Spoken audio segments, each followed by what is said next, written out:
Okay, yesterday we were learning the dinim of health, basically, and we're discussing that the medical things in the olden days is different than they are today, halachically. And we learned the various different opinions, how long you're supposed to sleep, and how long you go to a bathhouse, and how you should, the process of hot water, then lukewarm, cooler or lukewarm, until finally you get cold water. Another din is a person is supposed to live in a place where there's clean air. Like Los Angeles. Exactly like Los Angeles. Yeah. But, no, but it says, what does it mean? It shouldn't be too hot, the weather shouldn't be too cold. You know, whatever, it should be proper. Okay, next statement over here. In kids is things that are forbidden because of danger. Now there are things that are forbidden because halacha says it's forbidden, like meat and milk or whatever, all the things Torah forbids. But then there's other things that the Chachamim said you're not allowed to do them or eat them because they're just dangerous to your health. And halacha says, by the way, even if medical science today will say it's not true, it's not unhealthy, but the fact that Torah says it's unhealthy, that din remains and it's not dependent on the time. That says clear in halacha, like we'll soon see. You're not allowed to eat, in Shulchan Aruch it says clearly, you're not allowed to eat meat and fish together. You're not allowed to eat meat and fish together. Even though today the doctors will tell you medically there's nothing wrong with it, but that doesn't allow it because Torah says it's forbidden. It's forbidden and you're not allowed to roast or barbecue fish and meat, meat and fish and meat in the same oven at the same time, unless if one of them is covered. 1 second. Which means like this, and this happens a lot of times. A lot of times, rabbis get phone calls Erev Shabbos late in the afternoon, that they were making fish and chicken for Shabbos or fish and meat for Shabbos, and they were in the oven at the same time. And they were not covered. So again, in halacha it says if the ovens are very big, it's one thing, but today's ovens are not that big. And therefore the din is that you're not allowed to eat not the fish and not the meat, unless if one of them is covered. If somebody wants to put fish and meat together because they're late, let's say, they want to put fish and meat at the same time in the oven, they really ideally should cover both of them. That's even better. But halachically, as long as one of them is covered properly, it's not a problem. What's the problem with it? Because the steam from the fish and from the meat hit the top of the oven, comes back down, and goes back into the food. So now you have a mixture of meat and fish together. What do you want? Why do you don't eat fish and meat together? Are you allowed to have them at the same plate? No, you don't have them at the same plate, and you're not supposed to use the same cutlery. The same one? Cutlery. You have to change or wash it, in other words. Now, there are people, 1 second. There are people, halachically you don't have to do this in any way, but halachically, there are people that have a custom, they have a separate pot for fish. They'll never use the same pot for fish and meat together. Now, halachically, it's not an issue. Halacha says clearly you could do it, because what are we afraid? The taste absorbed of the fish, and then it's going to come out like we learned. That's not a problem. It's only when you have actual fish and actual meat together. Now, there's an opinion of the Taz. We don't paskin like that, but the Taz holds that based on the expression in the Gemara, Chamora Sakanta Mi'isura, that sakana is even stricter than something forbidden. So, for instance, the Taz holds, let's say you have meat and milk. Right? Meat and milk, we know, becomes it's halachically forbidden. So if you have 60 times the amount, so then it's kosher. The Taz says if you mix meat and fish together, and even if it's 60 times the amount, you can't eat it. The problem most people disagree with the Taz, and the halacha is, or paskin is, that it is nullified 1 in 60. But you still can't eat meat, and therefore there's an interesting thing. There's a certain spread that has anchovies in it. Anchovies. Worcestershire sauce. Has and what do you call them? Anchovies. Now the anchovy is a fish.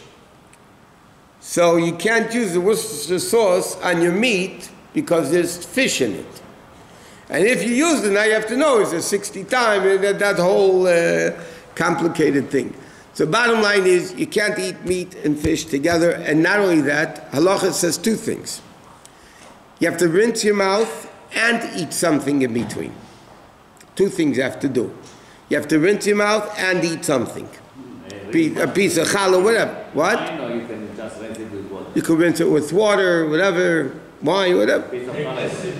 What? Take a sip of water. Yeah. Take a sip of water in between, and you also need to eat something. What? Which one you should eat first? So the other day we were discussing that Rambam writes that when you have a heavier food and a lighter food, you're supposed to eat the lighter food first. So that's where the minhag is in all Yiddish houses. The first we have the fish course, and then you have the meat course.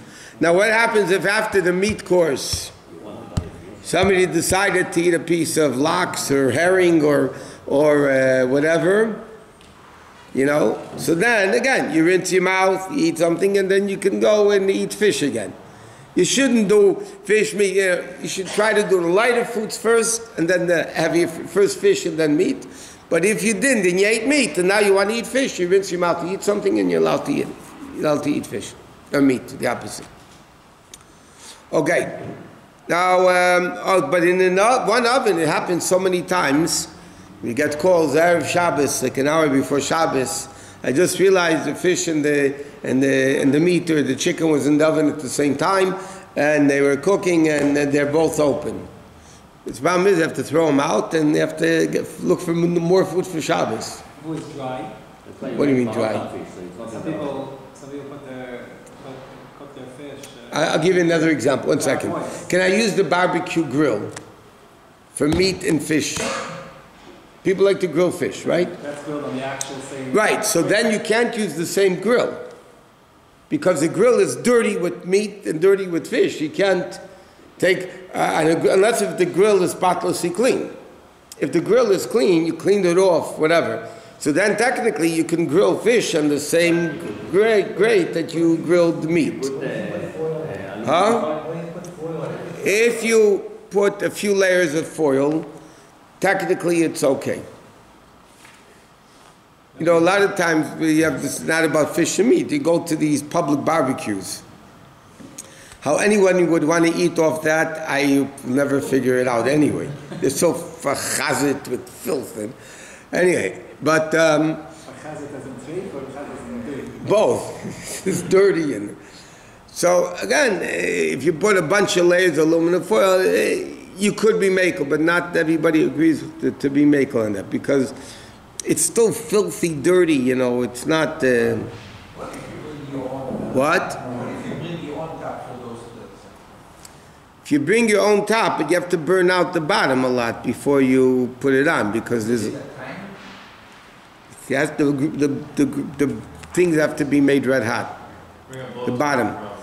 Yeah, you know what? It pays to buy a small, what do they call them, abachis, these portable grills, and use it. What? What if you want to microwave fish first and then put it in after? If you want to microwave fish and then meat, or meat and then fish, as long as it's clean, as long as there's no meat all over the place or splatter, then you could. Because halachically, again, like we said, you can use the same pot for meat and fish as long as it's clean. Yeah. How long after the oven you put in the fish, does it need to cool down before you put the meat? No, they're not machmir in that at all, because again, there's no actual taste, there's no actual meat or fish. It's just the zeh is not going to be a problem. Is fish and meat, this thing you're saying, is rabbinic or is written? No, it's sakana, it's dangerous. It's not, the question is things that are forbidden because of danger, because the Torah says you have to be very careful of your health.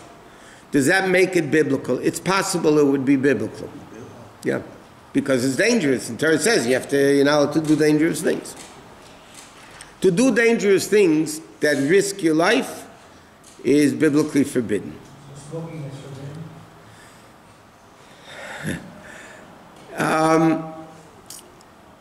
There's a tshuva that Moshe Feinstein has a tshuva. Over there the shaila is different. if somebody asks you for a cigarette, are you allowed to give it to him? Are you transgressing lifnei iver leisitin michshol? Before a blind man, you're putting a stumbling block, because if it's unhealthy, they're not allowed to smoke. And if you're giving a cigarette, so then you're helping them do something. That was his response about. But, he also says shalif never. But if it's unhealthy, proven to be unhealthy, halachically you wouldn't be allowed to. All the great from rabbis smoke, so number one you have to ask them. But they say because we stop on Shabbos, it's interesting, the Frierdiker Rebbe gave out a letter, it's a printed letter. The previous Rebbe gave out a letter that he told Bachrim under 20 he doesn't want them smoking. When over 20 he hopes that they don't. But under 20 actually the Frierdiker Rebbe forbade smoking for Bachrim. Or anybody under 20. Somebody once asked the Rebbe why he doesn't come out openly against smoking. People asked the Rebbe, why didn't you openly come out against smoking? And the Rebbe answered that something his father did and something his father-in-law did. The previous Rebbe smoked a lot. The Rebbe's father smoked a lot. The Rebbe himself used to smoke until he started working for the Frierdiker Rebbe, and then the doctor said second-hand smokers, so he stopped cold turkey. In Tafshin Beis, I think it is, whatever, when he stopped. Yeah, while he was still working with the previous Rebbe, he stopped smoking mamish cold turkey. He was told that it's not good for the Frierdiker Rebbe, he just stopped, period. The Rebbe stopped cold turkey then too, yeah? Yeah, they used to smoke, there was a brand called Old Gold. There's a brand, I think it's archaic, I don't even think it exists today. Old Gold, the name of the brand was, they all smoked then. But, so the Rebbe said, how can I speak something against that so in those days it wasn't asur. It wasn't forbidden because it wasn't proven yet medically that it's not healthy. Once science proves it's not healthy, then you get into the shaila, are you allowed to smoke or not? They tell a story that once time, again, these are stories they tell. Somebody once made a shaila on cigarettes for Pesach. Okay? So that year the Frierdiker Rebbe didn't smoke Pesach. That's because they have to. Yeah. Later on, he found out there was a Baba Maisa. It was the false rumor. So the way the story goes, the previous Rebbe regretted the fact retroactively he didn't smoke. Because the smokers, the big thinkers, when they smoke, it opened up the mind. It killed their heart, but it opened the mind. Killed the lungs, I mean. But it opened the mind. So that's the story. But yeah, according to halacha, technically, if it's proven medically you're not allowed to smoke, then you're not allowed to smoke. They do. Ask them. So what about for a pregnant woman? Definitely yes, right? Yeah. Okay.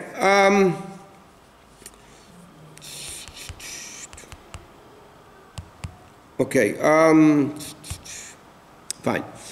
Okay. Next thing is like this: human sweat it's called samamavis.